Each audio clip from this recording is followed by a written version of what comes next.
déjenme decir, ya está Daniel Marmolejo, productor, director independiente, analista, tiene hoy una agenda que breve de las actividades legislativas, como siempre, el TCT, el Innova Fest de Ciencia y Tecnología, el Limones y su detención, el clima de violencia en Michoacán, que por cierto, Grecia Quirós quiere ahora que se vaya a las fuerzas federales de Uruapan, porque según ella están extorsionando a los ciudadanos. La realidad es que no puede hacer lo que quieran, no tiene el mando de su municipio y eso no le gusta, y eso ya le da otra dimensión. Pero Daniel, ¿cómo estás? No está Vicente, pero te saludo a nombre de Vicente, que está un poco enfermo de la garganta, Daniel. Querido Paco, no me dejes. Permanece con nosotros, por favor. Y sí, saludándole a nuestro querido Vicente, todos estamos tocados por la garganta,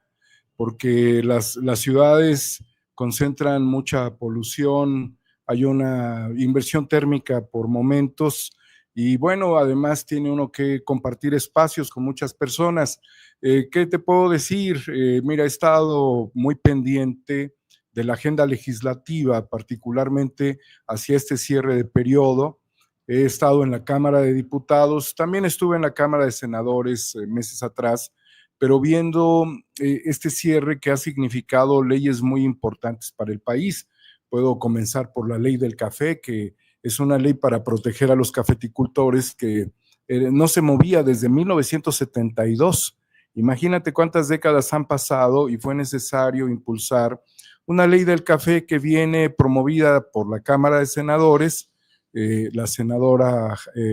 Susana Harp, el senador Manuel Huerta, y también ha sido muy bien recibida en la Cámara de Diputados por el diputado Alejandro Carvajal y otros legisladores. En el caso de Carvajal, organizó pues un foro muy importante de productores cafetaleros de las regiones más importantes de nuestro país. Las regiones altas, como sabemos, producen muy buen café. No ha sido lo único que se ha procesado en la Cámara de Diputados, Paco. También se ha llevado una ley de aguas que significa darle la regulación al Estado mexicano y darle esa importancia que tiene, debido a que el agua pues está considerada como un bien para la humanidad, que no puede estar secuestrada como ha sido secuestrada, y sobre todo a partir de que los panistas en la década de los años 90 acapararon extensas cantidades de agua, inmensos volúmenes de agua,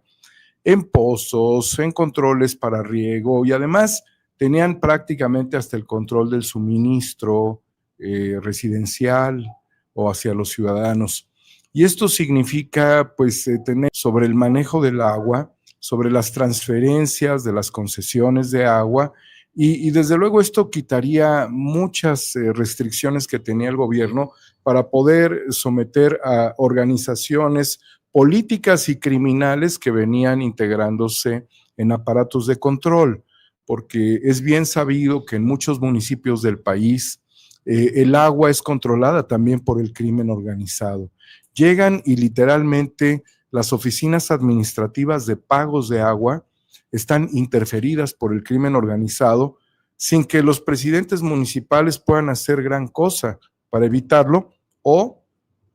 cuando se dan vínculos electorales entre el crimen organizado y la política, pues sabemos que les interesa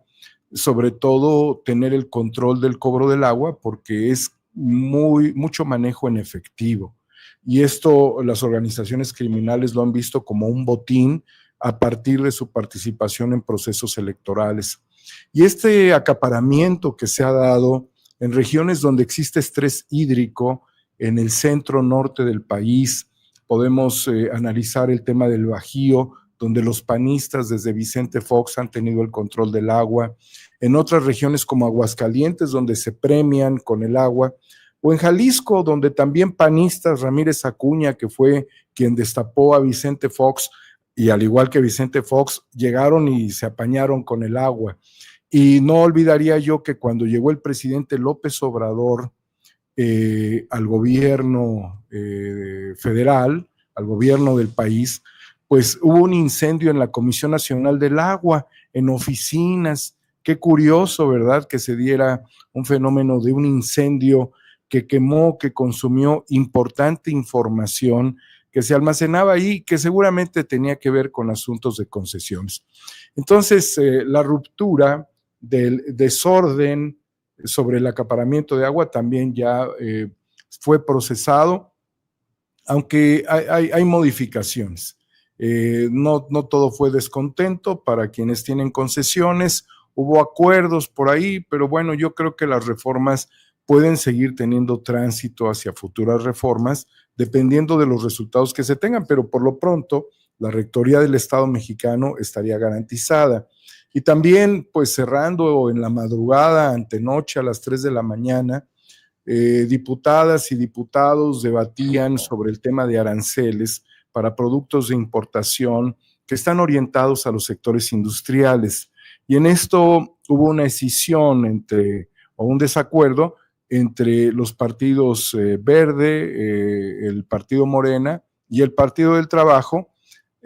bajo ciertos argumentos que parecen razonables en la relación política internacional de los partidos, como es la relación que tiene el Partido del Trabajo con la República Popular China, con el Partido Comunista pues chino, y esto significa que pues los chinos son los que van a resentir aún más que tengan afectaciones sus productos que son importados por México y que forman parte de las cadenas de suministro que vienen desde el oriente. En esto ver en dos escenarios fundamentales. Por un lado, hay un proteccionismo económico, no solamente en Estados Unidos, sino que lo podemos señalar en Norteamérica y particularmente en México, sobre todo también por la industria automotriz. Y por el otro lado, la necesidad que tiene México de producir insumos industriales y contenido que favorezca el TEMEC y que también permita el desarrollo de la empresa mexicana, de los sectores industriales mexicanos. Entonces, como lo querramos ver y con las dificultades que pudiera tener el incremento en algunos costos de importación, porque son muchísimos los productos gravados a partir de esta revisión arancelaria que fue aprobada en la Cámara de Diputados, bueno, pues estamos viendo que se puede impulsar también a los sectores industriales en México que han quedado marginados por décadas por las importaciones. Sugeriría, querido Paco, si la gente puede acudir a la Cámara de Diputados, que visiten la exposición de Manuel Felgueres, el gran pintor y escultor zacatecano, que tiene una obra maravillosa en el vestíbulo de la Cámara de Diputados. Pero no es el único tema que quería yo tratar contigo respecto a lo sucedido en la Cámara de Diputados, que justamente ayer cerró su periodo ordinario, y es un pequeño grupo de diputados y senadores quienes van a establecerse ya desde ayer mismo en un periodo permanente de sesiones, porque la Cámara de Diputados no puede sus puertas, así es que entramos a un periodo donde también hay actividades moderadas y la mayoría de los diputados volverán en febrero. El STS Forum, que es el Science, Technology and Society, que es un foro que surgió en Japón y que por primera vez este foro fue traído a México. El STS Forum, que ahí lo estamos viendo, Science and Technology of Society, in Society Forum, trae a las mentes más destacadas de Japón en esto que comenzó como un proyecto hace algunas décadas y que jamás había salido de Japón. Y el secretario de Economía, la secretaria de Ciencia, Tecnología y Humanidades, el secretario de Salud, la gobernadora del estado de Morelos, Margarita González, así como una gran cantidad de funcionarios, abrieron un espacio de integración del STS Forum en México para conocer cuál es la perspectiva de la ciencia, de la tecnología, hacia el enfoque de los pueblos. fundamental este foro que se celebró en el Centro de Convenciones de Cuernavaca, donde también tuve la oportunidad de asistir y de ver cuál es el enfoque tecnológico, industrial, científico de el llamado Sol Naciente, que además es un país que yo admiro mucho, porque Japón pasó por 4 etapas hasta llegar a la actual. Las dividieron por décadas después de que perdieron la guerra durante la Segunda Guerra Mundial, y que tristemente la población de Hiroshima y Nagasaki fue bombardeada con bombas atómicas en ese experimento con la humanidad promovido por Eisenhower, por el gobierno de los Estados Unidos, y que derivó en una cantidad de muertos tremenda y en secuelas de salud como el cáncer para el pueblo japonés. Ellos, después de la rendición, de firmar la rendición, su emperador Hirohito, en un barco, en un buque de guerra de la Armada estadounidense, comenzaron a desarrollar un proceso durante una primera década que fue aprendizaje. Se dedicaron a conocer y a reconocer la tecnología norteamericana en todos los sectores industriales. Posteriormente pasaron a otra segunda etapa, 10 años después, que fue la etapa de creación, mediante la cual los japoneses ya no solamente aprendieron, sino que replicaban los productos que se producían en Estados Unidos. Te podían producir un vehículo íntegramente con los mismos atributos tecnológicos, como si hubiese salido un vehículo Ford directamente desde una planta de Detroit, pero ya lo podían hacer en Japón. Cuando ellos ya lograron maquilar productos norteamericanos, pasaron a una nueva etapa, que es una etapa de creación. Y aquí es cuando las familias, los nombres, los apellidos de las familias empezaron a trascender en el mundo debido a que produjeron tecnología con sus propias capacidades, con su gran inventiva y con un nivel de excelencia que empezó a llamar la atención en todo el mundo. Vehículos, electrodomésticos, tecnologías muy importantes que unían al mundo, como lo es la radio, la televisión, componentes electrónicos, circuitos, cintas magnéticas y otras tecnologías se fueron fabricando con las marcas japonesas, que todo el mundo las conoce. Incluso había algunos problemas de tropicalizar estas marcas, porque quienes nos subíamos a un vehículo Datsun en la década de los años 70 y 80, pues teníamos los espacios físicamente muy reducidos, sobre todo las personas que se encontraban en la parte de atrás del vehículo. Es decir, que era un vehículo muy compacto, diseñado por y para japoneses, pero que empezaron a venderse en el mundo. Estas cosas fueron cambiando y después de la creación de sus propios productos pasaron a otro nivel, que es la etapa de innovación. Por eso cuando hablamos de Science and Technology, estamos hablando de todo ello en un enfoque muy elevado, que nosotros lo pudiéramos considerar el estado del arte en ciencia y tecnología enfocado a la sociedad. Pero no solamente este evento en Cuernavaca, donde ocurrió, tiene las características simple y llanamente del foro, sino que se le sumó además una serie de un Innova Fest, un festival de innovadores, en donde tuve la oportunidad de entrevistar a gente de nuestro país al desarrollo tecnológico de muchos productos enfocados a la salud, enfocados al bienestar, enfocados a las telecomunicaciones, enfocados a la nanotecnología. También vi en macrotecnología, vi en tecnología agroindustrial, vi un vehículo producido en el Instituto Nacional de Electricidad y Energías Limpias a base de hidrógeno. El INEL que sentíamos que podía desaparecer y del cual yo hablé al presidente de la República para que protegiéramos al INEL, para que no lo viéramos como una carga para el gobierno, sino que todos estos ingenieros que han sido educados, formados en instituciones públicas y que después recibieron becas para estudiar prácticamente en todo el mundo, y que Peña Nieto convirtió al INEL en eso, en un organismo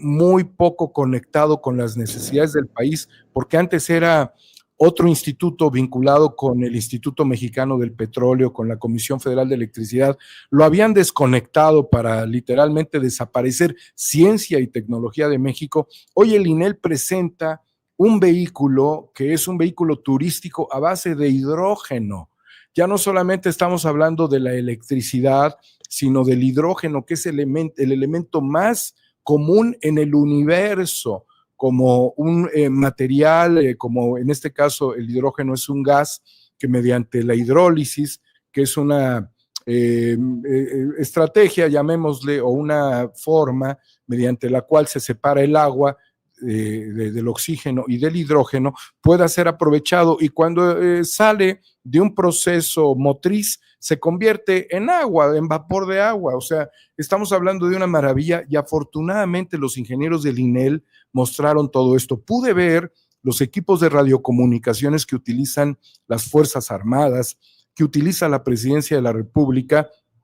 a través de la ingeniería militar por parte de integrantes de la Marina Armada de México, también universitarios de Veracruz que diseñaron un dron para el rescate de personas ante fenómenos meteorológicos clave como los que estamos viendo. Me llamó mucho la atención que se estuviese produciendo en Texcoco un plaguicida que es orgánico. Nosotros estamos acostumbrados a llamarle a las plantas de la naturaleza plagas, pero en realidad no son plagas, es el contenido mismo de la tierra. Pero sabemos que en la relación con los cultivos, que son cultivos hechos por los hombres, hay una competencia entre la naturaleza y los cultivos de la humanidad. Pero a diferencia de Monsanto Bayer, que se ha encargado de enfermar con el glifosato a la humanidad, estos productos orgánicos mexicanos tienen la ventaja de que pues le quitan la capacidad a las hierbas de atacar la agricultura ordenada, la agricultura que necesitamos, y al mismo tiempo de darle la posibilidad de recuperarse después. Es como decirle, espérate tantito, sacamos el maíz, sacamos el frijol, sacamos las calabazas, y después te damos chance de que vuelvas a ocupar espacio sin dañar a la tierra, como lo han hecho los agroquímicos. Robótica con jóvenes de Guanajuato, ¿qué te puedo decir? El InnovaFest fue extraordinario, y hay que llamar la atención de que fue evidentemente, como lo decía yo, la Secretaría de Economía, la Secretaría de Ciencia, Tecnología y Humanidades, estuvo el Instituto Mexicano de la Propiedad Industrial, el doctor Santiago Nieto presente, estuvieron diferentes autoridades, y también estuvieron algunos de los personajes del llamado Shark Tank,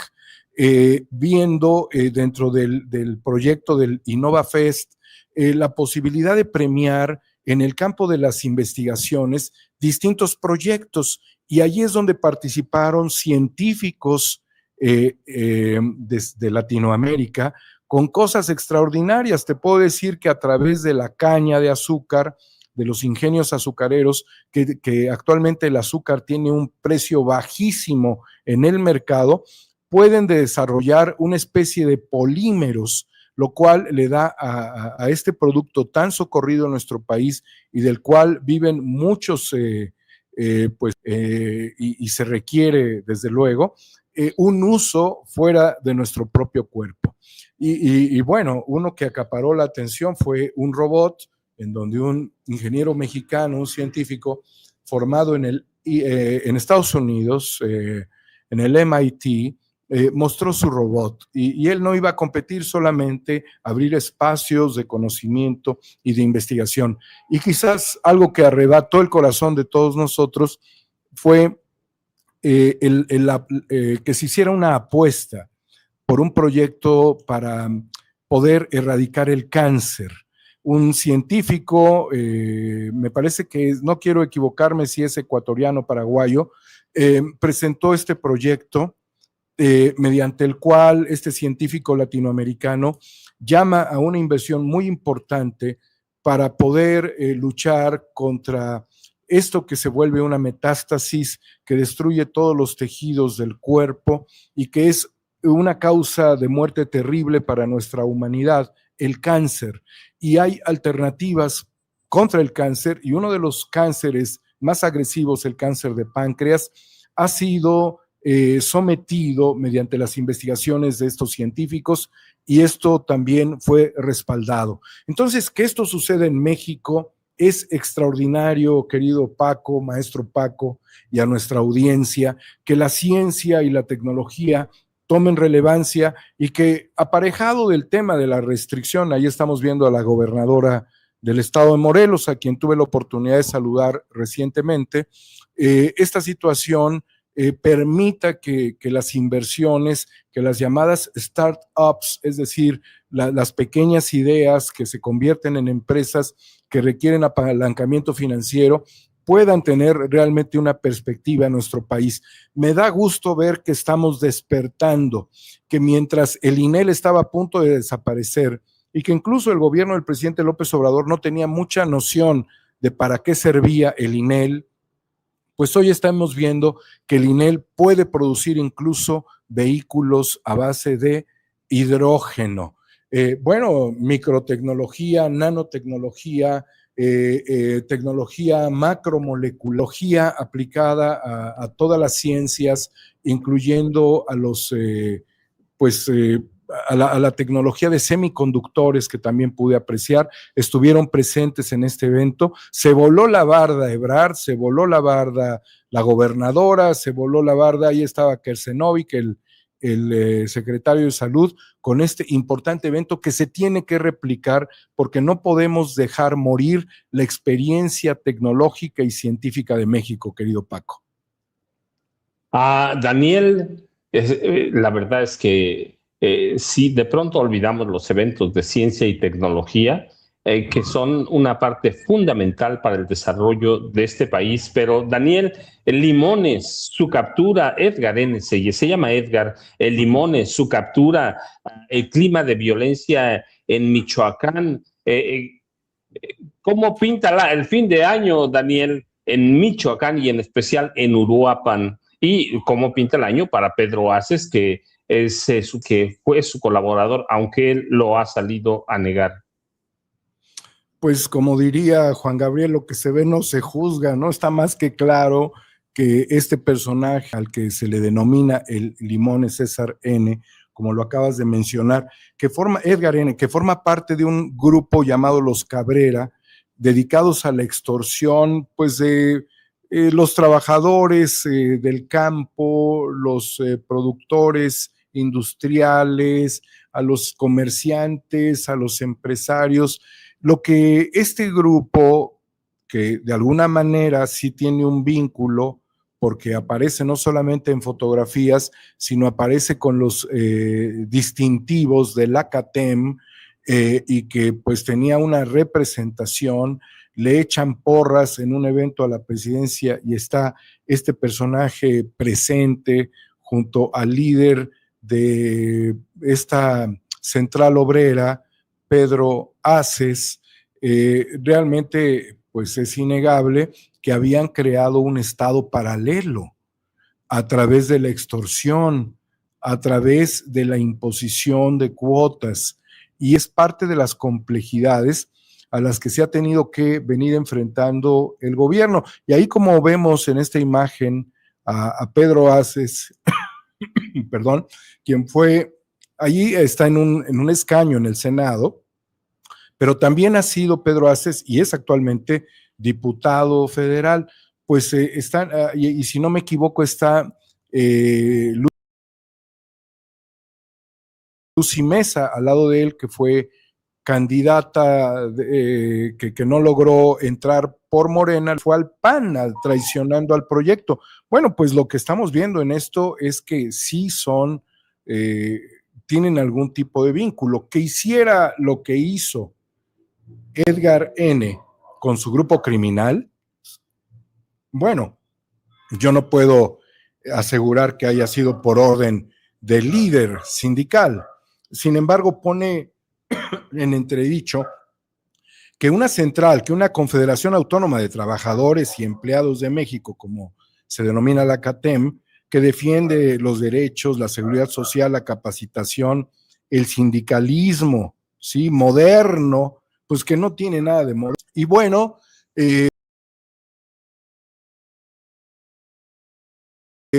esto ya venía corriendo y cae dentro de los márgenes también de la justicia, y fue una operación federal. Así que, bueno, también hay que ver cómo la Fiscalía General de la República viene impulsando estos asuntos, como el de Javier Duarte, que fue reaprendido, obviamente también por autoridades federales, y que César Duarte, pues tiene un historial tremendo, porque dejó al estado de Chihuahua con una deuda de 55,000 millones de pesos. Además, cuando César Duarte, quien, insisto, ha sido reaprendido y fue llevado al penal del Altiplano, que es un penal de alta seguridad, donde hay personajes, incluso delincuentes de cuello blanco, y mucha gente en procesos por fraudes multimillonarios. César Duarte se ha burlado permanentemente de la justicia en México. Cuando fue candidato a gobernador, logró adquirir 3 ranchos en la candidatura, y luego cuando fue gobernador electo, es decir, después de las elecciones, sin haber rendido protesta como gobernador, compró otros 3 ranchos, uno de 6 kilómetros cuadrados, lo compró en 700,000 pesos, en una ganga, ¿no? Además de que tenía concesiones de agua descomunales. Estando en la Cámara de Diputados, pude ver la fotografía de César Duarte, de este sujeto infame, cuando fue presidente de la Cámara de Diputados. Es decir, que César Duarte, entre el 2008 al 2009, presidió la Cámara de los Diputados. Ahora que hablamos de otras figuras vinculadas con el partido Morena en este momento, César Duarte, vinculado con el PRI, fue presidente de la Cámara de Diputados. De ese tamaño, Paco, y además es un tipo tan vulgar y cínico, que le ha dado por bailar, le ha dado por cantar, ha cantado su impunidad al mundo, después de ser un depredador burocrático. Si la memoria no me falla, le incautaron creo que 18 ranchos. Este es el gobernarranchos, porque tiene más ranchos que los que cualquier ser humano se puede imaginar. Es un vulgar, es un cínico que ahora ocupa un espacio en el altiplano. Se habló de cantidades de propiedades en Estados Unidos. O sea, el saqueo fue masivo, y debemos de recordar que Carlos Hermosillo Arteaga, que fue su brazo operador, después de estar moviéndole las finanzas y las tranzas, fue pues impulsada a su candidatura como diputado federal, obviamente para tener impunidad. Y aquí es donde vemos nosotros cómo históricamente algunos partidos políticos han ocupado los espacios legislativos para tener fuero constitucional y no ser aprendidos. Y en el caso particular de Carlos Hermosillo, que es homónimo del futbolista, pero ese es Arteaga, sufrió un accidente aparatoso donde un tráiler lo embistió en una carretera que se dirigía hacia Parral, Chihuahua, de donde era originario y donde también había conocido años atrás a Duarte, porque el exgobernador era o fue presidente municipal de Parral. Entonces tienes a Duarte de Chihuahua, presidente municipal de Parral, y este era su chofer, y después se vuelve su operador financiero, y después hasta quisieron comprar un banco, hicieron transferencias multimillonarias, utilizaron un fideicomiso, creo que con Banorte, y después intentan comprar un banco. O sea, eran unos verdaderos delincuentes que si el Centauro del Norte, que fue ejecutado justamente en Parral, los hubiera encontrado, se los hubiera chutado de un solo tiro y preciso, porque pues es contrario todo al proyecto revolucionario e institucional. Ahí estamos viendo a este personaje, pues que salió de su camioneta tras el accidente, estuvo en coma y bueno, no se recuperó jamás. César Duarte, pues creía que podía haber descargado la responsabilidad en Carlos Hermosillo Arteaga, y tras esta muerte y ya sin poder el otro tener ningún tipo de defensa, naturalmente no ha sido así, sigue en prisión, al igual que Javier Duarte, el Yavidú, quien estaba a punto literalmente, según esto, ya de salir con un 95% de su condena cumplida, y le dijeron, mangos, vas para atrás y regresas a la cárcel. Entonces, Paco, los Duarte, el de Chihuahua, el Duarte de Veracruz, el Limones vinculado, digámoslo, en logotipo y en porra con la CATEM. No quiero profundizar más porque estaríamos faltos de pruebas. Durante este sexenio de la presidenta Claudia Sheinbaum, Hernán Bermúdez Requena y otros personajes que quizás no sean tan sonoros, pero que también se encuentran en procesos por delincuencia organizada, como el caso de Federico Saravia Pozo, quien controló de forma ilegal, detentó ilegalmente cargos de la cooperativa Cruz Azul y además secuestraron la planta. De esto hay denuncias ante autoridades locales y federales. La planta cementera que al día de hoy sigue secuestrada en Tula de Allende. Y bueno, estamos muy conscientes de lo que sucedió hace muy pocas semanas en Tula como producto de esta descomposición, la ejecución de un grupo armado en un antro, en un bar en Tula, y lo que ha sucedido recientemente en Michoacán con esta explosión de un vehículo muy mal manejado que llevaba explosivos. Y no es lo único, porque hablábamos también de la muerte nos referíamos dentro de esta necesaria reflexión a la muerte, a la ejecución de Agustín Solorio Martínez, quien él era coordinador político del Partido del Trabajo en Apatzingán, Michoacán, y que después de varios días de estar desaparecido, fue encontrado su cuerpo ejecutado, y ante esta situación el coordinador parlamentario del Partido del Trabajo, Reginaldo Sandoval, quien también es michoacano, se expresó muy fuerte hacia las autoridades del Estado porque no realizaron, de acuerdo con su postura, la investigación en tiempos expeditos para tratar de dar con el paradero del coordinador político del PT en Apatzingán. Y Apatzingán, en general, el estado de Michoacán es un estado que se encuentra actualmente en focos rojos. Entonces, hemos podido dar un recuento de lo que sucede y desde luego en esta última etapa, hablando de cuestiones vinculadas al crimen organizado, la presencia muy fuerte y decidida de la nueva fiscal general de la República, Ernestina Godoy, quien está mostrando que su presencia es efectiva dentro de esta fiscalía que se había convertido prácticamente en distante y muy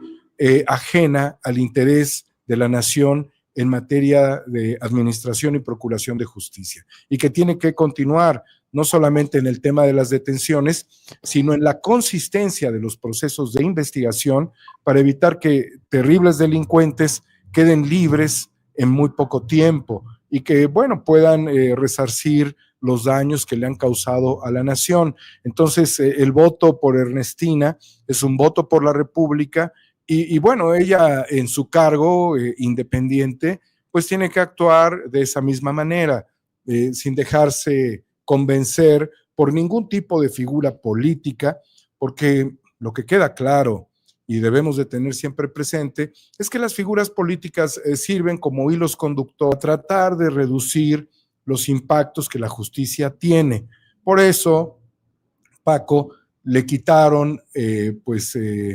las carpetas de investigación que pesaban sobre Miguel Ángel Yunes Márquez en Veracruz, después de haber hecho un acuerdo político. No lo debemos olvidar. Sí, yo déjeme nada más completar lo que dice Daniel. Para mí lo único que le falta a la Fiscalía General de la República iniciar una limpia interna, pero eso le va a tomar tiempo. Pero Daniel, ¿con qué reflexión te vas hoy? Y nos vemos la próxima. Un abrazo en nombre de Vicente, un abrazo a nombre mío, Daniel. Muchísimas gracias. Pues yo creo que ahondar un poquito en esto que tú señalas, Paco, de la importancia de hacer una reforma profunda a la Fiscalía General de la República. Es fundamental, desde un exorcismo, más allá de una limpia, y profundizar, porque las redes de García Luna están ahí, porque las redes de Peña Nieto siguen ahí, porque las redes de Felipe Calderón siguen ahí, y porque, como lo pudimos ver con el caso de el codirector o copropietario del certamen Miss Universo, él estaba moviendo fichas para que a través de el pago de coimas de corrupción pudiese tener acceso a carpetas de investigación sobre temas relacionados con el tráfico ilegal de combustibles y otras cuestiones que pudieran estar vinculadas con él mismo, con el tráfico de armas y de personas. Así que si se logra, y yo tengo fe en que Ernestina Godoy pueda heredar una fiscalía lo suficientemente limpia para que el país pueda tener un tránsito pacificador. Me voy con eso y desde luego con la reflexión sobre el ataque intrusivo a una embarcación venezolana petrolera por parte de los piratas norteamericanos. Daniel, ¿a dónde te buscamos? ¿A dónde te encontramos?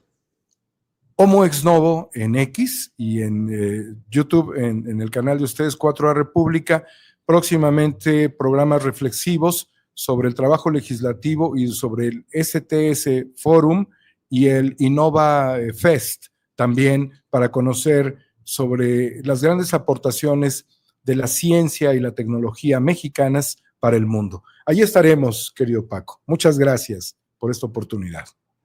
Daniel, no, al contrario, muchas gracias, de veras te dejo un abrazo y Vicente regresará mañana, pero aquí estamos. Gracias, Daniel Marmolejo. Daniel se va, yo me quedo un poco con ustedes.